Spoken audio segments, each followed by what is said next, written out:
ಚಂದ್ರಹಾಸೋಜ್ವಲಕರ ಶಾರ್ದೂಲವರ ವಾಹನ ಕಾತ್ಯಾಯನಿ ಶುಭಂ ದದ್ಯ ದೇವಿ ದಾನವಘಾತಿನಿ. ಜಗನ್ಮಾತೆ ದುರ್ಗೆಯ 6ನೆಯ ಸ್ವರೂಪದ ಹೆಸರು ಕಾತ್ಯಾಯನಿ ಎಂದಾಗಿದೆ. ಇವಳಿಗೆ ಕಾತ್ಯಾಯನಿ ಎಂಬ ಹೆಸರು ಉಂಟಾದ ಕಥೆ ಈ ರೀತಿಯಾಗಿದೆ. ಕಥ ಎಂಬ ಓರ್ವ ಪ್ರಸಿದ್ಧ ಋಷಿಗಳಿದ್ದರು. ಅವರ ಪುತ್ರ ಋಷಿ ಕಾತ್ಯನಾದನು. ಇದೇ ಕಾತ್ಯನ ಗೋತ್ರದಲ್ಲೇ ವಿಶ್ವ ಪ್ರಸಿದ್ಧ ಮಹರ್ಷಿ ಕಾತ್ಯಾಯನರು ಹುಟ್ಟಿದ್ದರು. ಇವರು ಭಗವತಿ ಪಾದಾಂಬಿಕೆಯ ಉಪಾಸನೆ ಮಾಡುತ್ತಾ ಅನೇಕ ವರ್ಷಗಳವರೆಗೆ ಕಠಿಣ ತಪಸ್ಸನ್ನು ಆಚರಿಸಿದರು. ಭಗವತಿಯು ತಮ್ಮ ಮನೆಯಲ್ಲಿ ಪುತ್ರಿಯಾಗಿ ಅವತರಿಸಬೇಕೆಂಬ ಇಚ್ಛೆ ಇವರಲ್ಲಿ ಇತ್ತು. ಭಗವತಿಯು ಅವರ ಈ ಪ್ರಾರ್ಥನೆಯನ್ನು ನಡೆಸಿಕೊಟ್ಟಳು. ಕೆಲ ಕಾಲಾಂತರದಲ್ಲಿ ದಾನವ ಮಹಿಷಾಸುರನ ಅತ್ಯಾಚಾರವು ಪೃಥ್ವಿಯಲ್ಲಿ ತುಂಬ ಹೆಚ್ಚಾದಾಗ ಭಗವಾನ್ ಬ್ರಹ್ಮ, ವಿಷ್ಣು, ಮಹೇಶ್ವರ ಮತ್ತು ಎಲ್ಲ ದೇವತೆಗಳು ತಮ್ಮ ತಮ್ಮ ತೇಜದ ಅಂಶವನ್ನಿತ್ತು ಮಹಿಷಾಸುರನ ವಿನಾಶಕ್ಕಾಗಿ ಓರ್ವ ದೇವಿಯನ್ನು ಉತ್ಪನ್ನ ಮಾಡಿದರು. ಮಹರ್ಷಿ ಕಾತ್ಯಾಯನರು ಮೊಟ್ಟ ಮೊದಲು ಇವಳ ಪೂಜೆ ಮಾಡಿದ್ದರು. ಇದೇ ಕಾರಣದಿಂದ ಇವಳು ಕಾತ್ಯಾಯನಿ ಎಂದು ಹೇಳಲ್ಪಟ್ಟಳು.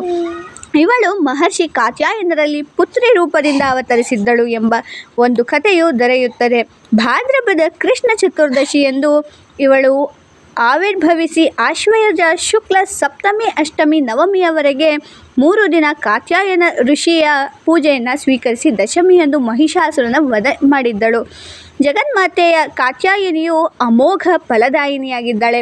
ಭಗವಾನ್ ಕೃಷ್ಣನನ್ನು ಪತಿಯಾಗಿ ಪಡೆಯಲು ವ್ರಜದ ಗೋಪಿಕೆಯರು ಕಾಳಿಂದಿ ಯಮುನೆಯ ತೀರದಲ್ಲಿ ಕಾತ್ಯಾಯನಿಯನ್ನು ಪೂಜಿಸಿದ್ದರು. ಇವಳು ವ್ರಜಮಂಡಲದ ಅಧಿಷ್ಠಾತ್ರಿ ದೇವಿಯಾಗಿ ಪ್ರತಿಷ್ಠಿತವಾಗಿದ್ದಾಳೆ. ಇವಳ ಸ್ವರೂಪವನ್ನು ಅತ್ಯಂತ ಭವ್ಯ ಹಾಗೂ ದಿವ್ಯವಾಗಿ ಕಾಣಬಹುದು.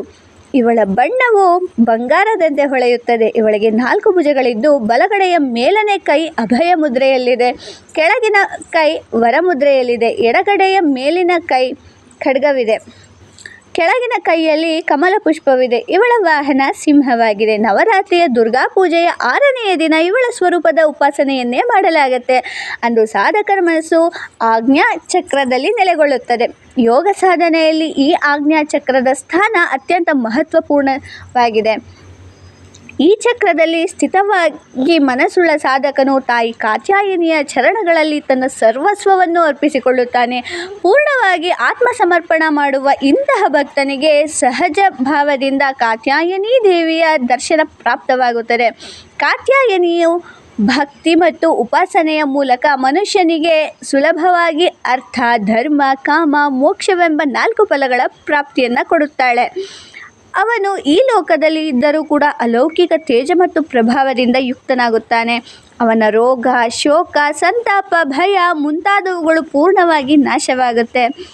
ಜನ್ಮ ಜನ್ಮಾಂತರದ ಪಾಪಗಳನ್ನು ನಾಶ ಮಾಡಲು ಕಾತ್ಯಾಯನಿಯ ಉಪಾಸನೆಗಿಂತ ಸುಗಮ ಹಾಗೂ ಸರಳವಾದ ಮಾರ್ಗವು ಮತ್ತೊಂದಿಲ್ಲ. ಇವಳ ಉಪಾಸಕ ಸದಾ ಅವಳ ಸಾನ್ನಿಧ್ಯದಲ್ಲಿ ಇದ್ದು ಪರಮಪದದ ಅಧಿಕಾರಿಯಾಗುತ್ತಾನೆ. ಆದ್ದರಿಂದ ನಾವು ಸರ್ವಾಭಾವದಿಂದ ಜಗನ್ಮಾತೆಗೆ ಶರಣಾಗಿ ಅವಳ ಪೂಜೆ ಉಪಾಸನೆಯಲ್ಲಿ ತತ್ಪರರಾಗಬೇಕು. ಏತತ್ತೇ ವದನಂ ಸೌಮ್ಯಂ ಲೋಚನತ್ರಯಭೂಷಿತಂ ಪಾತು ನಃ ಸರ್ವಭೀತಿಭ್ಯಃ ಕಾತ್ಯಾಯನಿ ನಮೋಸ್ತುತೆ. ಇದು ಕಾತ್ಯಾಯನಿ ದೇವಿಯ ಮೂಲಕತೆಯಾಗಿದೆ. ಇವತ್ತಿನ ವಿಡಿಯೋ ಇಷ್ಟ ಆದರೆ ಲೈಕ್ ಮಾಡಿ, ಶೇರ್ ಮಾಡಿ, ಸಬ್ಸ್ಕ್ರೈಬ್ ಮಾಡಿ. Thank you for watching.